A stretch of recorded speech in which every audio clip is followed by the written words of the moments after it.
Hello， 大家好，我是怡媛。今天讲一下近期所发生的事情呢。其实这件事情已经经过了好几天。那为什么我现在才做影片讲这件事情呢？就是因为已经过了好几天都没有看到他们有任何的动作。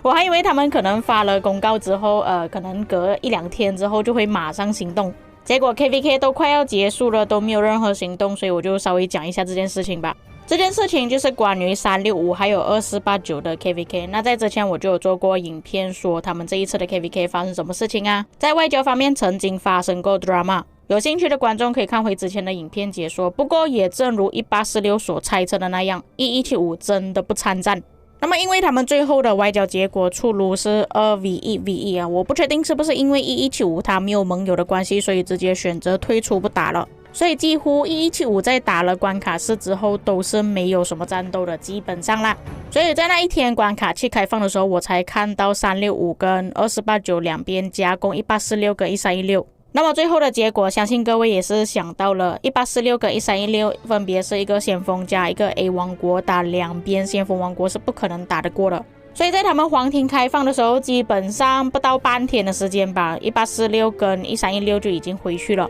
就连他们的旗帜也没有见几根出去。坦白说，我看过很多场先锋王国的 KVK， 很少看到有这么无聊的 KVK。我是已经有预想到可能会真的很无聊了，只是没有想到这么夸张而已。所以各位可以理解到为什么在之前我有做960跟1093 KVK 解说时一直在强调，或许他们那一场 KVK 是我们今年看过最史诗级的战斗了，之后可能不会再有。可以说现在的先锋王国 KVK 已经是毫无观赏性了，不像以前那样随便点开一个先锋王国都有东西看。而且说实在的，1846、1365还有2489这三个先锋王国都是排行前10的先锋王国，都已经没有什么看点了。之后我们要看哪一些先锋王国的 KVK 呢？我把话题扯远了，现在我们回来讲他们这一次 KVK 的事情。那在他们打完 KVK 之后，照理来说应该是有人要拿首战才对的，但是直到我录音为止都没有看到有任何的行动。那在圣城旁边的4座塔是已经拿下了，但是也是平均分配，有2个是属于2489，两个是属于1365。但是圣城是完全没有被占领过的，而且各位也看到了，现在是完全开放的状态，他们也没有去进攻。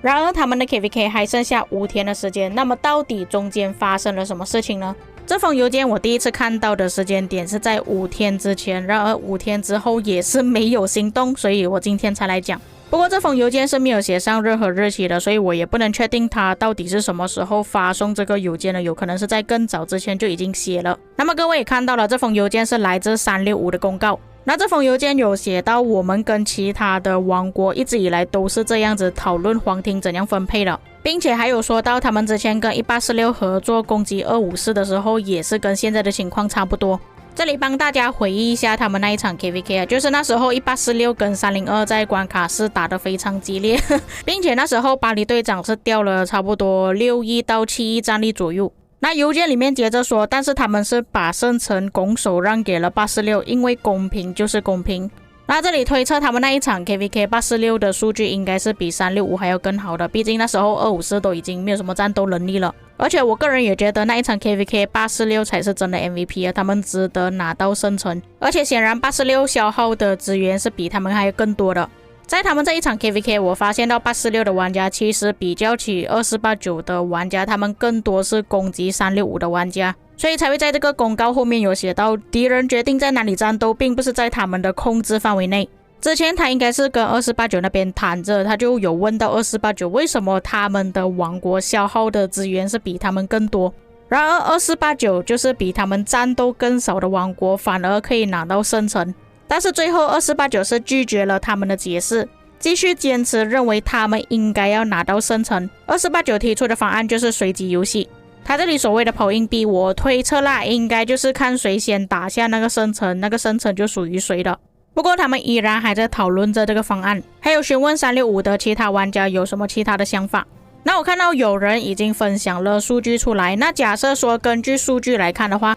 水镇林1846跟1316的 DKP 是最高的，毕竟他们打2个先锋王国嘛，所以 DKP 高是很正常的。不过不得不说，水镇林这边耗损确实是很大。那因为这一次的事情呢，跟水镇林是没有什么太大的关系啊，所以我们只是看火跟风镇林。火阵营是来自1365，风阵营是来自2489。那么显然的看这个数据的话，其实火阵营也就是365的 DKP 会比较高，你们看最后面的 KPI 就知道了。所以如果他们当初的说法就是要根据这个 DKP 来看的话，火阵营也就是365拿圣城是完全没有问题的。而且就算是计算阵亡的话，其实双方的阵亡也是差不多接近啊。不过2489那边战力变动会比较大一点。至于最后的土阵营也就是1175，这个就不需要看了他们是直接摆烂了，所以数据是最糟糕的。所以我相信在座的观众应该都是觉得火阵营也就是365应该要拿圣城才对。所以我就搞不清楚为什么2489不要把那个圣城让给365，难道他们这么渴望星星吗？那我听到传闻啊，听清楚啊，是传闻而已啊，不一定是真啊。2489在之前已经输过太多场 KVK 了，他们是已经连续输了3次 KVK， 难得这一次他们是已经胜利了 KVK， 所以他们想要拿到最终奖励，分到更多的奖励。毕竟获得最终奖励的王国会拥有240个名额，所以他们目前还没有拿到首战的原因就是如此，他们还没有决定好到底谁要拿最终奖励。并且正常情况来说，只要谁拿了首战之后，都会默认尾战是对方获得，所以双方都不敢轻举妄动，到底谁应该要拿。不过我也不排除他们的首战有可能会变成他们所谓的抛硬币，就是看谁先抢到，那个首战就是属于他的，然后尾战就换人拿。那对我而言，不管是谁拿首战还是尾战都好，我只是希望他们快点打起来啦。你们那边讨论都讨论不出一个结果的话，就打啦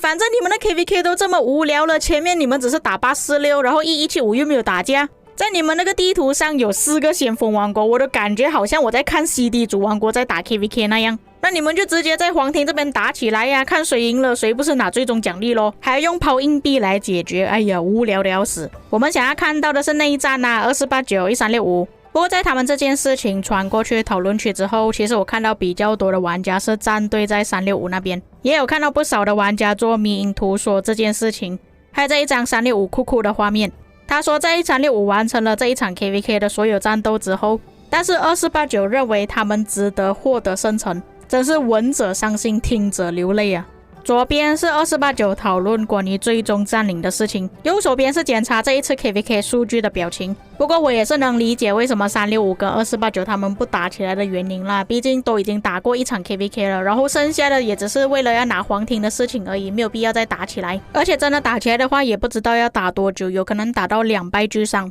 那么以我个人角度来说，我还是觉得把最终奖励分配给365会比较好。那首先就是365他们拥有的玩家也比较多，就算他们的王国已经是开始没落了，已经人变少了很多，但是至少还是有2个半的百亿联盟。还有就是前面所说的，他们数据确实是比2489更高的，为什么他们不能拿最终奖励？所以我们就看他们最后到底能不能够谈判成功，还是真的无可避免的要发生战斗。不过他们这一场 KVK 是真的发生很多 drama， 也有很多搞笑的地方啊，包括外交的事情啊，有先锋王国不战斗的事情啊，无聊的皇庭之战，还有最后圣城占领的问题。那以上就是本期内容，至于各位对这件事情有什么看法，可以在评论区给我知道。我们下个影片再见。